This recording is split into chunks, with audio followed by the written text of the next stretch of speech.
Ja, gerade noch mal einen Moment. Ich versuche, statt den Code reinzumachen, werde ich versuchen, die URL reinzumachen. Vielleicht geht das besser. Und sonst muss ich halt anders gucken. Ah ja, jetzt kommt es. Da ist es jetzt gleich. Streaming-Window. Aber ich sehe es nicht in der Webseite. So. Das ist, wer jetzt zuhören sollte, das ist einfach ein Ausprobieren. Und ich mache noch einen Moment, einen Versuch.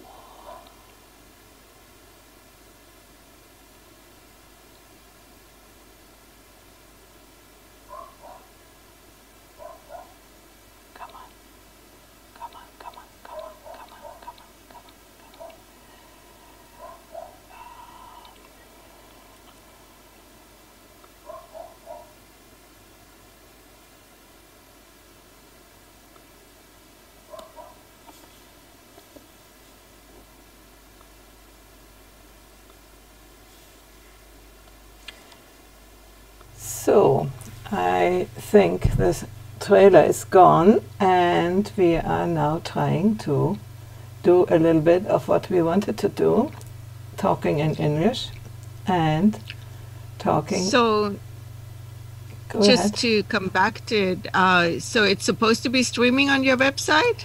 I hope so. I hope so. I will show it's still updating, so you have to reboot. So let us see. Yeah, I refreshed and Yes. it says something about June 16, Yeah, what it says. 2014. Yeah, no, that's not the thing. Okay, now maybe we see something. Let's see, because it looks like they're... I just put another YouTube window in. This is Yeah, there are it's two of them. An error occurred. Try again later. For both of them, yes. Well, let me see. Okay. I'm back at the first one. Yeah. No, it doesn't seem to work. So it works for the YouTube channel, but it doesn't work for the website. So I have to figure out how to bring it over to the website. Oh, But okay. this is the last thing to do. You know, I see in the streaming that we are streaming, so that's Okay. great. Then Okay. What are we streaming to? Your private site or no, your... it's I don't know if it's public. Maybe it's even no, it's unlisted. It's to the Wisdom Factory YouTube channel. Okay. So yeah. So Okay, so I'm recording to the cloud, which I think before I have always recorded to the computer, so I don't know if I will find it, but let's hope so. maybe it will be my cloud, I guess. So Well, I'm recording. I pressed recording, so Yeah. I don't know. We find out. we will find So I'm out. sure That's all. we find it somewhere, Yeah. you know. Yeah. Yeah. So And I then- hope it is resolved, because this morning I tried on this computer and I had a double echo, and I hope this is better now. I see only one thing moving, and What do you mean a double echo? I heard it double, but I heard it already while speaking, and then in the recording I heard that it was double. You know, echo coming, and Oh. also the microphone made things like this, but it doesn't seem So to do be.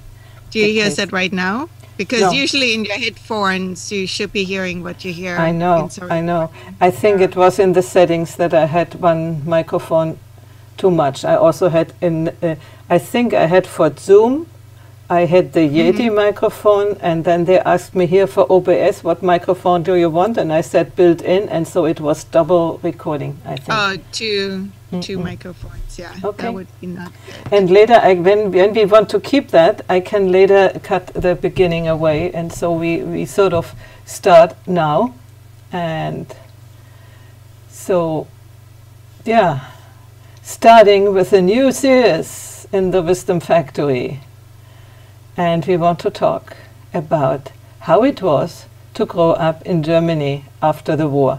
Not right away after the war. I was born in 1952, And you, Marianne. Oh, by the way, I'm Heidi.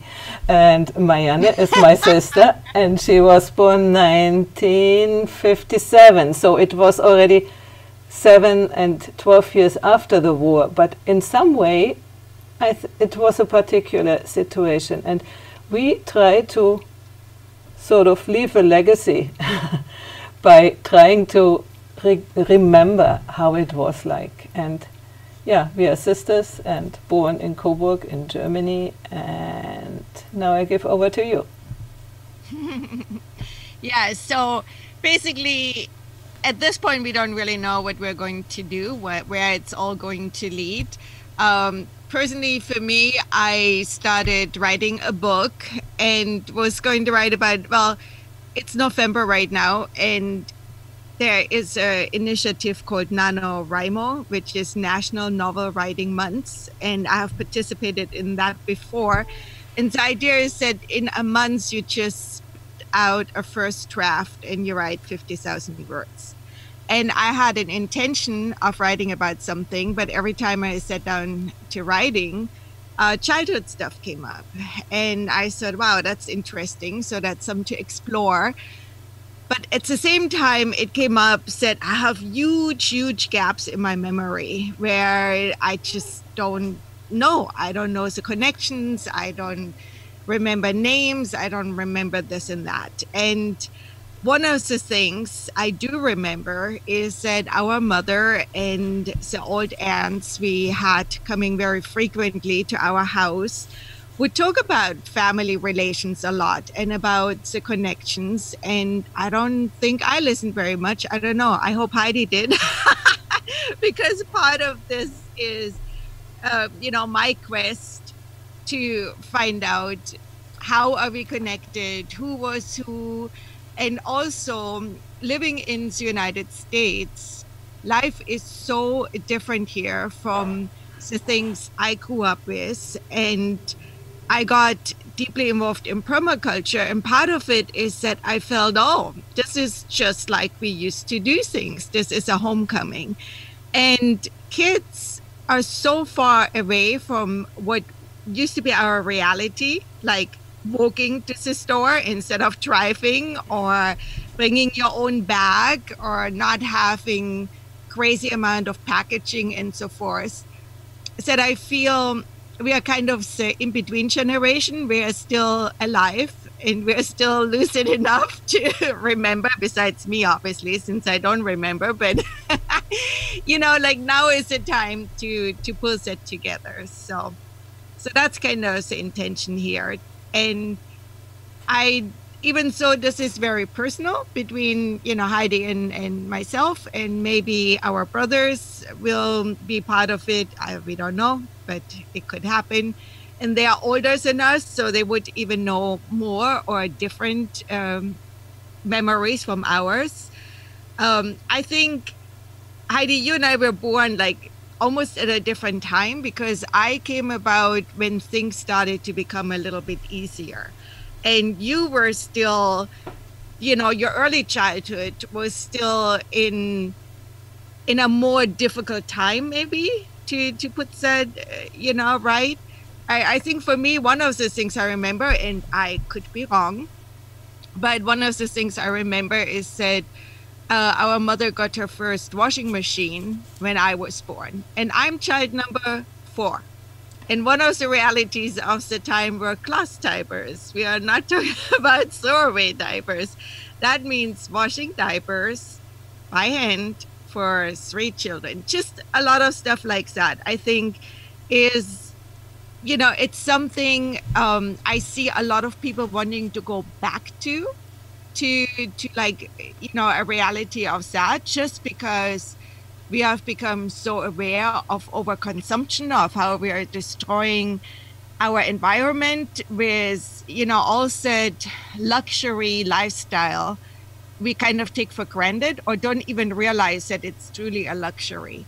So that's kind of where I'm coming from, wanting to fill my holes in my writing, realizing, man, I just really don't know. And hoping to also make it relevant to people today, even if it's only as a life history lesson. You know, that life used to be very different. So, do you remember anything about that washing machine? Yeah, no, I remember mother going 3 stairs down, 100, I think it was 100 steps down into the cellar, heating up the big washing thing, you know, with wood or coal. You heated it up. It was, I don't know how many liters of water, maybe 100 liters of water. And then she did the whole washing in there, and the diapers came at the end. You know, first she did the other things, and you had to go to heat it up several times down, and then you had to bring the stuff down, and then often later there was no spinning, no, how do you call these things? Not dryer, the get out the centrifuges. There was none of those. We had to sort of on one side one person, on the other, and then we normally went over into the garden, which was about 200 meters distant, first over the street and then along the other garden to our garden, and then we hung the washing up, and then when it was dry we had to bring it back.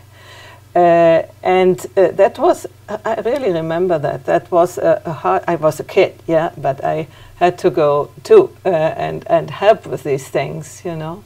So a washing day was a whole washing day for a woman those times. Right.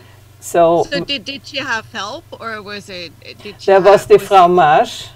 There was this woman who was many years in the household of our parents. And she was one of those people who were displaced during the war. I think she came from Ostpreußen or something like that. And so East, what is it in English? Prussia, yeah, I think so. Yeah. Oh, by the way, we are doing this in English because I think it might be more interesting to English-speaking people than to German-speaking people, because they might still remember that. Yeah. I mean, and everyone in our generation would remember, and the kids in Germany have their own parents. They could ask if they were interested.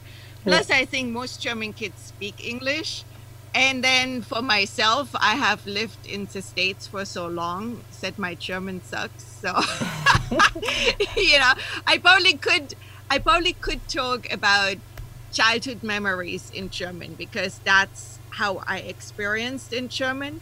But I find that just about everything I have learned since I have come to the States, I have learned the vocabulary in English, and I do not know the German words, which is really crazy, you know. Yeah. Like Heidi and I had a show, well, it's Heidi's show. I was on the show last week, and it was on death and dying, and one of the women had put like some notes in there, and a lot of the words I did not even know they were German words or what they would mean. If she wouldn't have put the English translation next to it, I would have been no idea. Yeah. So that's definitely something. But just knowing about forgetting the language or not knowing the language also makes me think that, well, people don't know. People don't know that things could be different, that you could do things differently.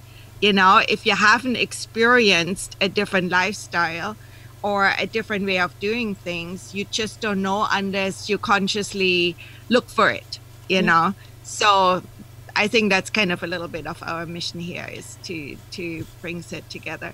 So let's go back and describe, because I'm also going to release this, or we are going to release this as a podcast. So that's going to be audio only. And it might be a little bit edited. We see how that goes. It's not going to be immediate. But I wanted to describe what that washing thing looked like, because I have seen it all my life because it was still in the basement, but I have never seen it in action. So here, that 5 years difference already makes this, you know, a huge difference in memory. It was there. I have seen it, but I have never seen it being used. Yeah, So- I actually did see it used. And then it comes to my mind, the diapers. That was, so at the beginning when you were born, she didn't seem to have immediately had the washing machine, maybe a little later, because then she put it in a pot on the wooden stove in the kitchen, and they were washed there because, I remember that too, and I think from our brother. So I think she didn't trust the washing machine to be hygienic enough, and that the diapers needed to be boiled to get Maybe. all the things out, because the wooden stove in the kitchen, or wood burning, or maybe there were coal in there too. It's called herd in German, and I have to look up. I think in English it's hers, I guess.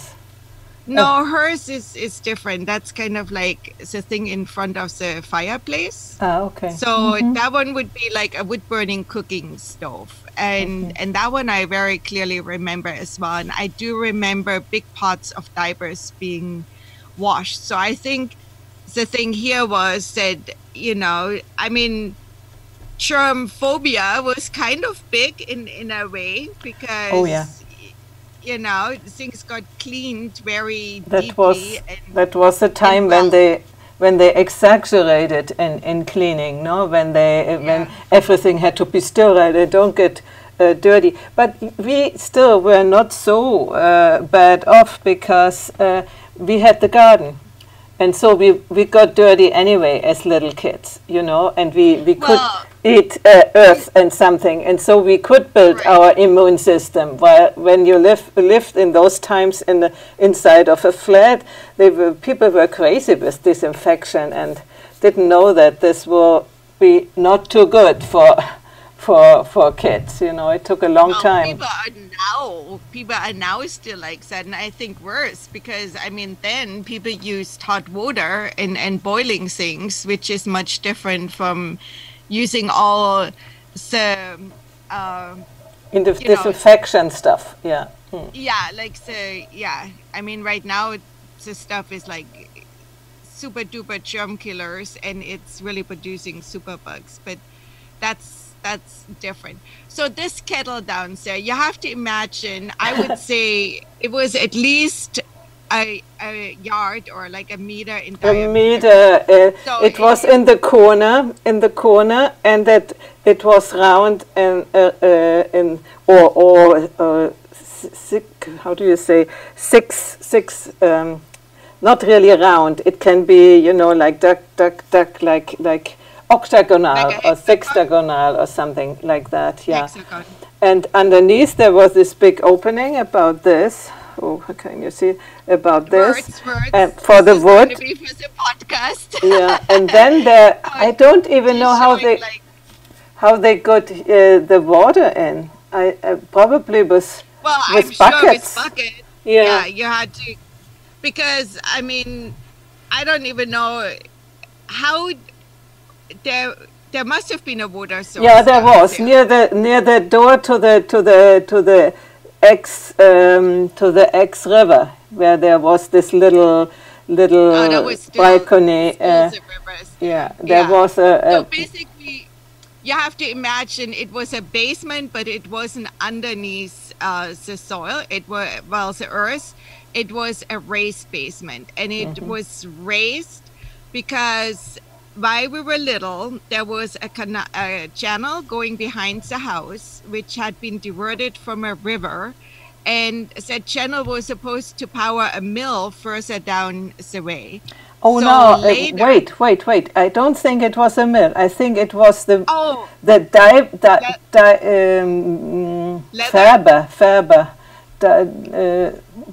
Okay, so it was for dyeing. Was it for dyeing clothes or dyeing leather? I think both. I'm not quite sure, but it was Webergasse. Oh no, it was for the weavers. Is it weavers? No. It wasn't No. It was. Good. We both have big dear. Yeah. But it was to power a business, and it was going towards the town, which is kind of a medieval setup town. you know, do you remember when Kobuk was mentioned the first time? I was going to look it up and I don't quite remember, but it was a long, long time ago. So you have to medieval visualize, times almost, no? Yeah. Yeah. Mm-hmm. I think even before that, when it was first mentioned. And when you say power, that the river was powering, it was not really powering, but they needed the water for what they were doing, and so they used the water for that. So in my mind, I was remembering a mill, so I thought, okay. There is also a mill. There is also a mill. Die Hahnmühle was a mill that was in the beginning, on the entrance of the city. No, and inside the city were these, let's say, businesses, medieval businesses which needed the water. Mm-hmm. And so this water, this water was. Yeah. Okay. Go ahead. And then there was other businesses. So that was still intact, water going behind our house until, you know, I was probably in early teen, something like that. And then the city, did they put pipes down or did they just block it off? I think they just blocked it off because it was not really needed anymore. It was just, you know. It hadn't been a natural river. It was like an early engineering feat of bringing water to businesses by creating this channel, which you know, canal in German, which was able to produce water for the businesses. But because of that, a house couldn't be built with a basement which was underground, which, you know, could have been flooded and stuff like that. So it was an above ground basement, and the basement was kind of significant because we stored a lot of things there and all of that.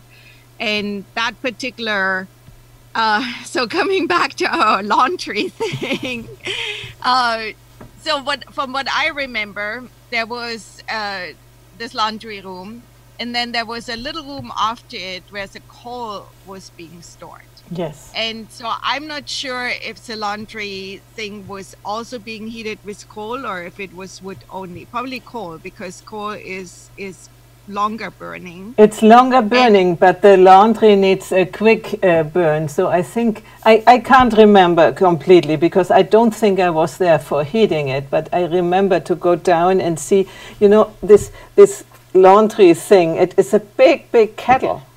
The kettle was about, let's say, 1 meter large, round, and then it had a cover on top to heat up, you know, and it was amazing, really amazing. Then you saw Mother with a sort of a wooden stick turning the stuff inside around. Yeah, that was really, really hard work for women those days. And I mean, not just those days. There's still a lot of people in the world. And people didn't change their clothes every day because otherwise Mother would get crazy. Yeah. So, but also what we have to remember, like all the fabric was natural fabric, and I feel it doesn't take on the stink as much as others. And people were probably not as crazy about, you know, covering up body odor as we are now, because, you know, it was just part of the deal. And I don't know if there's a phrase in English like that, but there's a phrase in German which says, I can't smell that person, or meaning I can't stand the smell of that person, you know, meaning that you don't like that person. So there definitely was body odors involved in in the daily life, you know. So but I don't remember that much of it. I mean, we washed every day. We took a shower once a week, right? Or a bath. Shower, yeah, shower didn't exist. This is the other thing.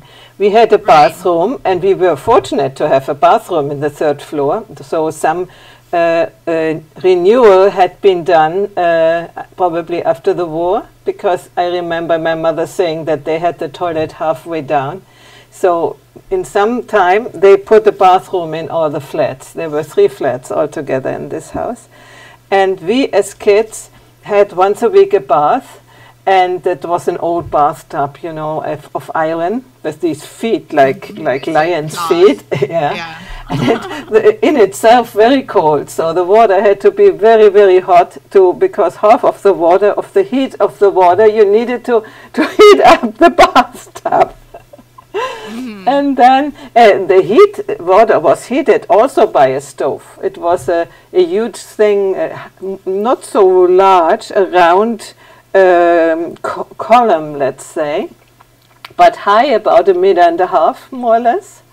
And the fireplace was underneath, and so the fire heated that water. So you had to heat up the water 2 or 3 hours before you wanted to take a bath. I don't know how many hours, but it was you couldn't just go into the shower.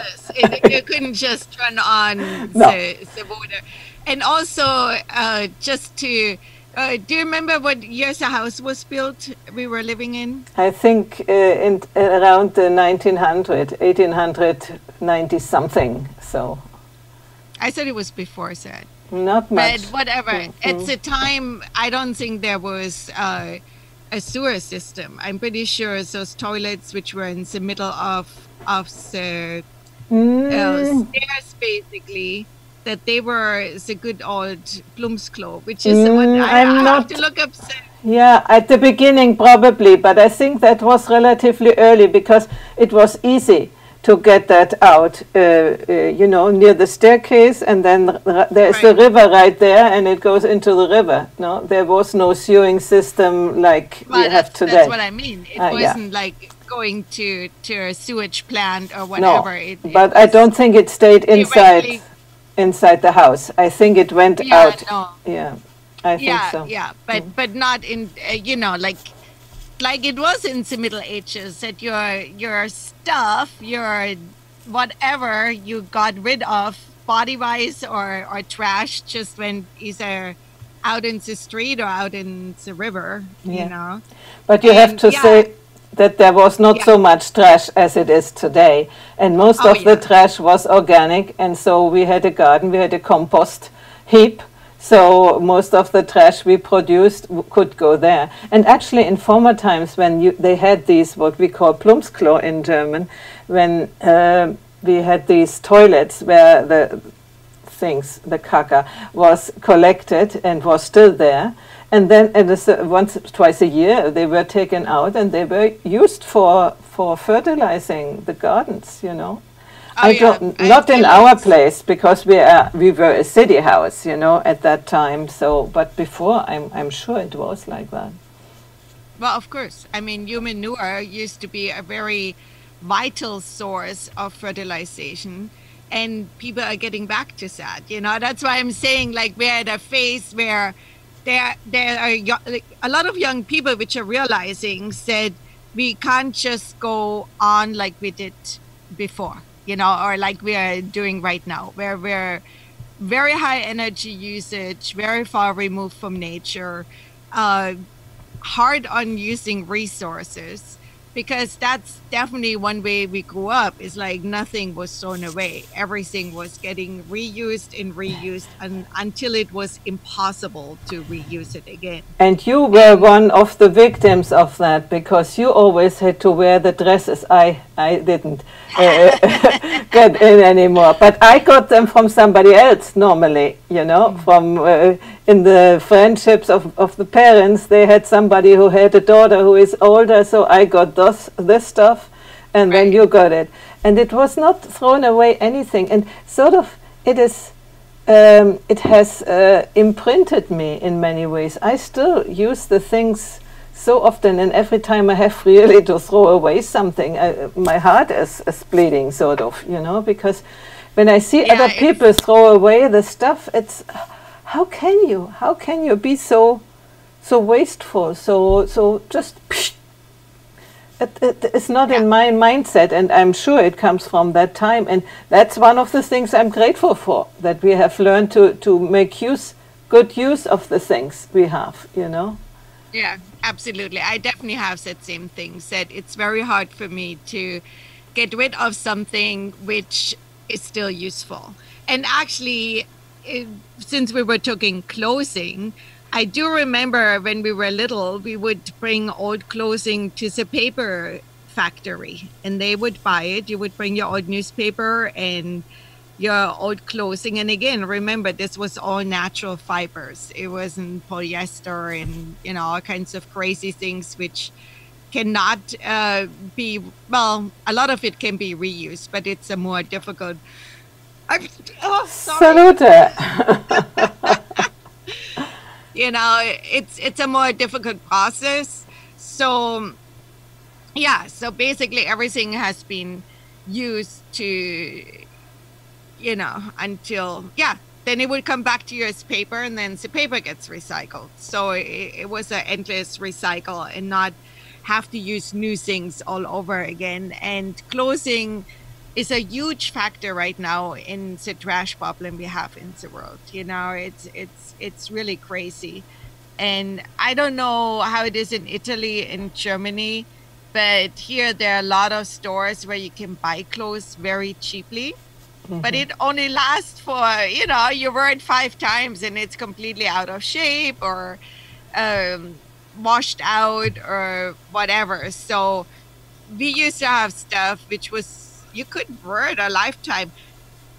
Speaking of lifetime, we used to have a hope chest where we got towels and stuff like that, linens. You had one too, Heidi, right? That was for the girls of the time. So that's that's a whole nother subject here.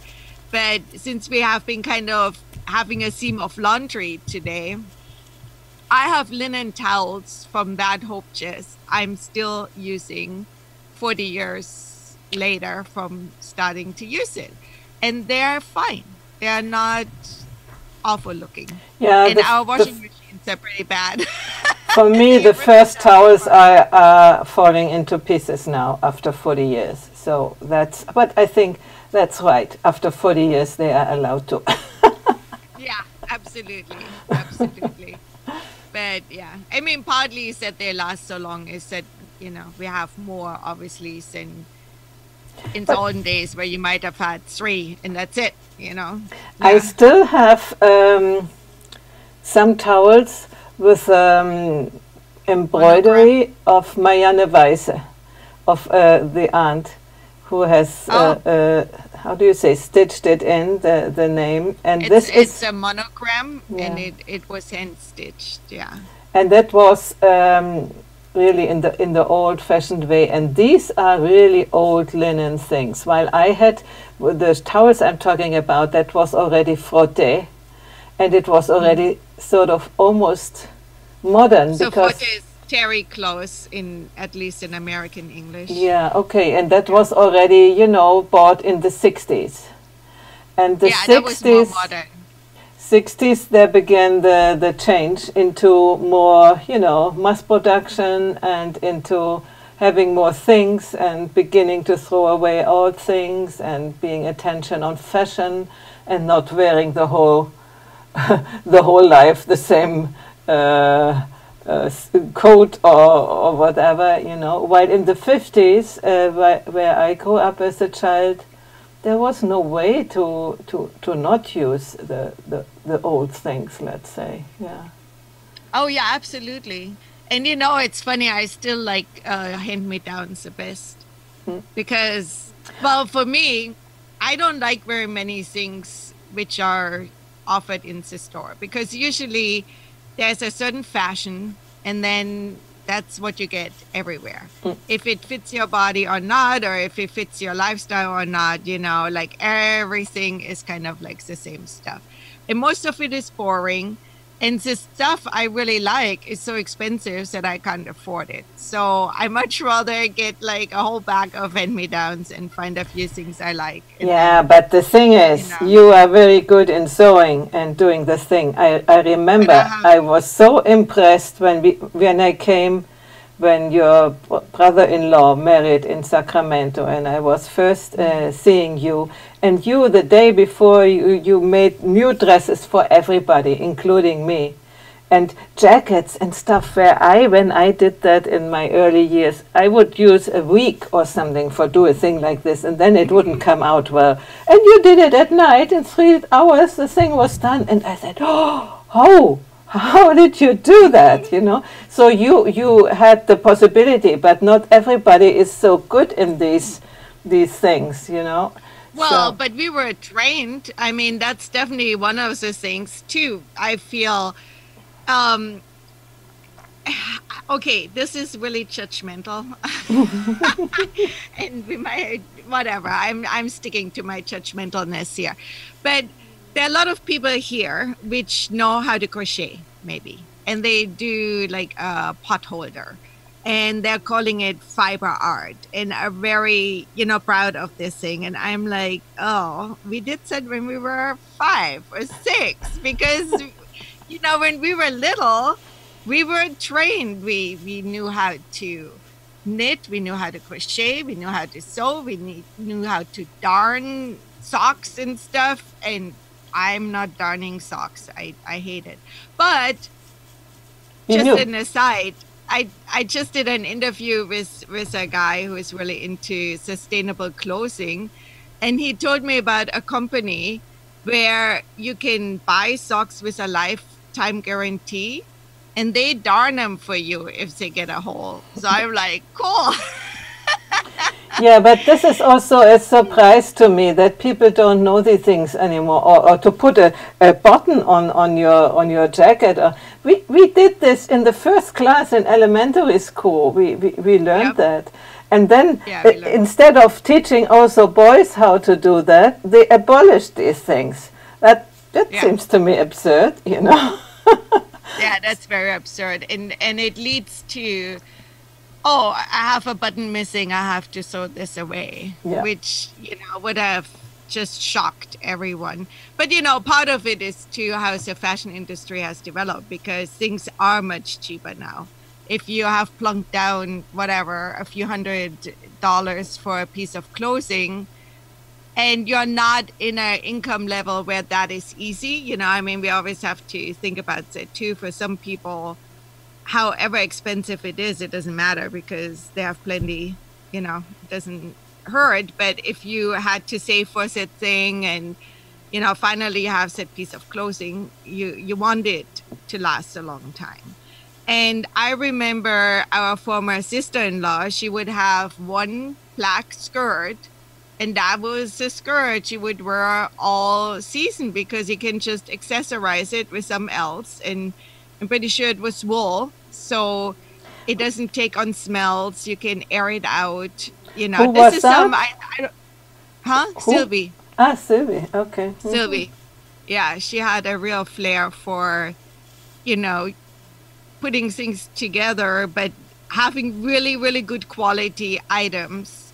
And that's something which is coming now again too. There are people which are talking about the capsule wardrobe, which is basically what we used to have. You used to have X amount of underwear, X amount of socks, and not that many, because like Heidi was saying, when you hand wash, you don't change everything every day, And then also we would come home and change out of our good clothes into house clothes. Yeah. And, you had your clothes you wore outside, and then when you were done with whatever you were doing outside, you get into your house clothes. And that could be, I do it still, but mainly for the animals, for not to get too many hairs of cats and dogs on me. But also when I work in the countryside, then I just don't wear the stuff which I wear when I go somewhere else in the city or something,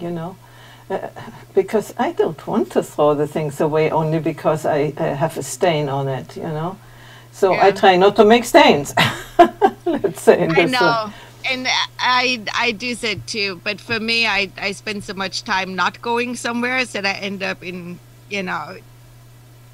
like this, comfortable clothing. Oh, yeah, which me too. Is, probably not the most, whatever, who cares?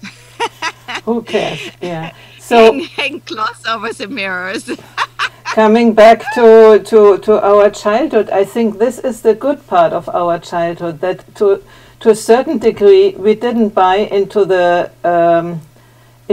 modernizing ideas of buy and throw away. We still do to a certain degree, but not as much as we see around, as I see around here too, you know. So I do really think I'm grateful for that I have a sense of value of what we have. And also, you know, now seeing, I saw only this morning a report about the women in Cambodia and wherever to how they fabricate shoes.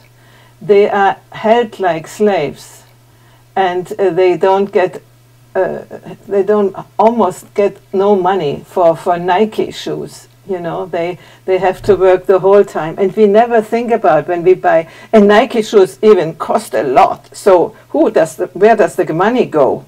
You know, not to those who are working on it. So imagine the things which cost little, how little money these people get for how much they have to work for only eat. And I think we really, when we buy these things, at least, and I do too, have an appreciation for the effort of so many people who allow us to live well and cheap with their sacrifice. We are still living in a sort of colonialism, in the sense. It's not as far as it was before, that the army went into a country and so on, but we do it with consumption. And yeah, but this is where we have a lot of choices, because there are companies now which are paying fair wages and which are, you know, not taking advantage, which are conscientious about what kind of materials they're sourcing, said they're sourcing them in a way, said it is conscious of the labor of the people doing, you know, producing the material, of the animals they're coming from, and all of that. And that's where we can really vote with our pocketbook, because a lot of times those things are a little bit more expensive, but at the same time, you know, we are supporting people which are actually doing the work, instead of giving our money to somebody who is an investor and a shareholder. And there are definitely, you know, companies. So just recently I found one, their work is done in Guatemala, and they're making custom shoes. So you send them a picture, like you know, you draw a line around your foot and what kind of size you would wear usually, and they offer a few styles. And then there is people like, we still know shoemakers, where Yes. you could go to a shoemaker. Yes. So they're shoemakers, and they're being paid above what is a fair wage in their country. So they might not be getting paid what somebody would get paid, let's say in the US or in Italy, you know, or in Germany for that matter, but they are getting paid a fair wage according to what the living standard is in their country. And I know there's companies which ship worldwide in India, which make clothing out of organic cotton, and same principle, said the workers actually get paid for the money. And I think there is more and more and more of that coming about, because people are realizing if we keep doing what we are doing, we're just going into a very, very bad direction with our lives. But it's still the minority of what is available, you know. So the majority of stuff is available to what is almost slave labor. But that's like a conscious choice, you know, to say, what do I want to support, you know? Yeah, you have to know where to go. But what I wanted to come through to talk about is why did it come to that? So there are still people like, let's say us, who try to be parsimonious and don't throw away everything. But there are also people who see it as a limitation and they wanted to come out of this situation. We have learned that it is a value. And those people, seems to be the majority, because otherwise life wouldn't have changed in that way, think that it is a good to have such an abundance of everything. Or what do you think that has led to this strange mindset that it's now so hard to get it back, because it had been there, you know? We are the testimony. I don't know. You know, I think this is part how capitalism works. It's like you want to do more. And yeah, but when the people don't do more, if the people say no, capitalism wouldn't have worked that way. So I go to the psychological basis. Why did people get seduced to do that? You know, well, let's be honest. You know, our parents were part of that, and I think what happens, especially what happened. So let's just. Since we're talking about our childhood, let's remember what happened in Germany, right? So war destroyed everything or most of the things, and people were hungry and people were very poor and didn't have anything. And when you're in that situation, you want more and you want newer things. And, you know, and it's a proof of having made it if you can be comfortable, if you have more food than you need. You know, I mean, in post-war Germany, I mean, I don't know for sure, but I'm pretty sure that being a little bit fat was a sign of that you made it, that you're not starving anymore. You know, now we look at fat people as like, oh, you know, you're too fat. You have to be skinny and you have to have muscles and you have to have, you know, whatever. But when you're coming out of starvation, having fat is like, yeah, that's a good thing, you know? And if you have to, see, you and I, we have the choice to be like that, you know? I mean, we are not rich, but we're also not poor to a point where we couldn't go and buy something. So it's a choice. But if you are poor and you can never buy anything, then you want to. And it's all around us with advertising, all the shows on television or, you know, movies. It's all about having more. And I do remember the really ugly blue furniture we had in one room, because, you know, my mother had all the furniture was from her grandfather, and they were beautiful. Now we realize how beautiful they are. And you know, we have we had a set in one of the rooms of an oval table and a couch and chairs, which here I saw the exact same furniture in a museum, you know. So and that's what we grew up with. And then they bought this new stuff for the room nearby, which was like the first plastic things. And it was really ugly, and it didn't really last very long. You know, furniture were not, when my grandfather bought the furniture, they were made to last for hundreds of years. The grandfather made the furniture. He was a carpenter. He did the things. He did the He didn't. He built the green set. No, that one not. No. But he was building furniture for others, and also we had still some wardrobes and stuff which he had built. Not that one. I think that one was an heritage of grandgrandfathers. Of our mother's grandfather who had bought the house and all of that. But yeah, definitely, I think that's pretty much. I think my voice is going. I've had like a weird voice for a while. So yeah, I think that's, you know, not being paid researchers or whatever, but my simple opinion here is that if you didn't have enough, then more seems very desirable.